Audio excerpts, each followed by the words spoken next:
మన పురాణములు. Radio city మన పురాణములు అంటే మన కథలు. పురాణాల ద్వారా ఎన్నో ఆలయాలకు సంబంధించినటువంటి ఎన్నో విలువైన స్థల పురాణ విశేషాలు అని తెలుసుకుంటూ ఉంటాం కదా. అలా మీకు ఇప్పుడు ఒక అద్భుతమైన ఆలయాన్ని గురించి చెప్పాలనిపిస్తుంది. అంతర్వేదిలో ఉన్న శ్రీ లక్ష్మీ నరసింహస్వామి వారి ఆలయం అది. తూర్పుగోదావరి జిల్లాలో ఉన్నటువంటి ముఖ్యమైన పుణ్యక్షేత్రం అంతర్వేది.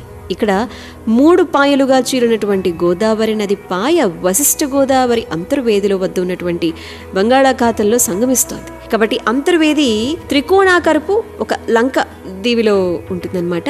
ఇక్కడ ప్రసిద్ధి చెందినటువంటి శ్రీ లక్ష్మీ నరసింహస్వామి వారి పుణ్యతీర్థం భక్తుల కోరికలు తీర్చేటువంటి పుణ్యక్షేత్రం. ఇక పురాణాలలో కూడా దీని ప్రస్తావన ఉంది. అతి ప్రాచీనమైన ఆలయం అన్నమాట. ఇక్కడ లక్ష్మీ నరసింహస్వామి వారు తనను దర్శించుకునేటువంటి భక్తులందరి కోరికలు కూడా ఈడేరుస్తూ ఉంటారు. అయితే గోదావరి నదికి ఇటువైపు ఉన్నటువంటి సకినేటిపల్లి మండలానికి చెందినటువంటి అంతర్వేది తూర్పు గోదావరి జిల్లాలో ఉంది కదా. అటు పశ్చిమ గోదావరి జిల్లా నరసాపురంకు సమీపంలో కూడా ఉంది. గోదావరి దాటి అంతర్వేది చేరుకోవచ్చు. సముద్ర తీరాన ఉన్నటువంటి ఈ ఆలయం చాలా విశిష్టతను కలిగి ఉంటుంది. అసలు దక్షిణ కాశీగా పేరొందింది. కాశీకి వెళ్లలేని వారు ఒక్కసారి అంతర్వేది వెళ్ళొస్తే చాలు అని అంటూ ఉంటారు. పవిత్ర గోదావరిలో స్నానం చేసి లక్ష్మీ నరసింహస్వామి వారిని దర్శించుకుంటూ ఉంటారైతే ఇక్కడి స్థల పురాణం ఏమంటుంది అంటే, సూత మహాముని అంతర్వేదిని గురించి సౌనకాది మహామునులకు చెప్తూ వచ్చారు. ఒకసారట బ్రహ్మ రుద్రయాగం చేయాలి అని చెప్పి సంకల్పించి యాగానికి వేదికగా ఈ ప్రదేశాన్ని ఎన్నుకుని శివలింగాన్ని ప్రతిష్ఠించారట. అందుకని ఈ ప్రదేశానికి అంతర్వేది అనే పేరొచ్చిందట. ఇక వశిష్ఠ మహర్షి ఇక్కడ యాగం చేసిన కారణంగా ఇది అంతర్వేదిగా ప్రసిద్ధి చెందింది అంటారు. ఇక మరొక ముఖ్యమైన కథా వివరం తెలుసుకోవాలి. రక్తావలోచనుంది. హిరణ్యాక్షుని కుమారుడైనటువంటి రక్తావలోచనుడు అనేటువంటి రాక్షసుడు ఈ వశిష్ఠ గోదావరి ఒడ్డున అనేక సంవత్సరాలు తపస్సు చేసి శివుని నుంచి ఒక వరం కోరుకుంటారు. రక్తావలోచనుని శరీరం నుంచి పడినటువంటి రక్తపు బిందువులు ఇసుక రేణువుల మీద పడితే ఆ ఇసుక రేణువుల నుంచి బలవంతులైనటువంటి రక్తావలోచనలు ఉద్భవించాలి అనేటువంటి వరాన్ని పొందుకున్నాడు.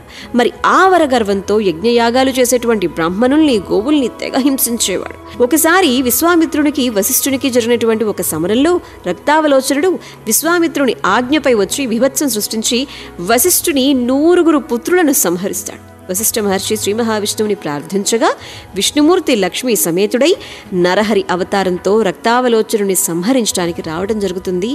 నరహరి ప్రయోగించినటువంటి సుదర్శన చక్రంతో రక్తావలోచనుని యొక్క శరీరం నుండి రక్తం పడిన ఇసుక రేణువుల నుంచి వేలాది మంది రాక్షసులు జన్మించటం, నరసింహుడు ఈ విషయాన్ని గ్రహించి తన మాయాశక్తిని ఉపయోగించి రక్తావలోచనుని యొక్క శరీరం నుంచి పడినటువంటి రక్తం నేలపై పడకుండా చేస్తారు. అది రక్తకుల్య అనేటువంటి నదిలో ప్రవహించేటట్టుగా చేసి రక్తావలోచనుడిపై సుదర్శన చక్రాన్ని ప్రయోగించి సంహరిస్తారు. ఆ రాక్షస సంహారం తరువాత వశిష్ఠుని కోరికపై నరహరి ఇక్కడ లక్ష్మీ నరసింహస్వామిగా పిలిచారట. ఈ రక్తకుల్యలోనే శ్రీ మహావిష్ణువు తన చక్రాయుధాన్ని శుభ్రపరుచుకున్నారు అని కూడా పురాణాలు చెబుతూ ఉన్నాయి. అండ్ ఈ రక్తకుల్యలో పవిత్ర స్నానం చేస్తే గనక సర్వ పాపాలు హరిస్తాయని చెబుతారు. ఇంకో కథ కూడా ఉంది. హిరణ్యకశిపుని సంహరించిన స్వామివారు ఆ తర్వాత తన శరీరాన్ని అంతరిక్షంలో విసిరేసినప్పుడు అది ఈ ప్రాంతంలో పడింది అని, అందుకే అంతర్వేది అనేటువంటి పేరు కూడా వచ్చిందని చెప్పి ప్రచారంలో ఉందన్నమాట.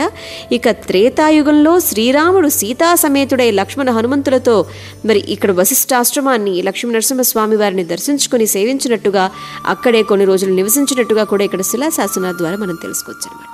పురాణాంతర్గతమైనటువంటి ఒక పుణ్యక్షేత్రానికి సంబంధించిన వివరం. Radio city podcast.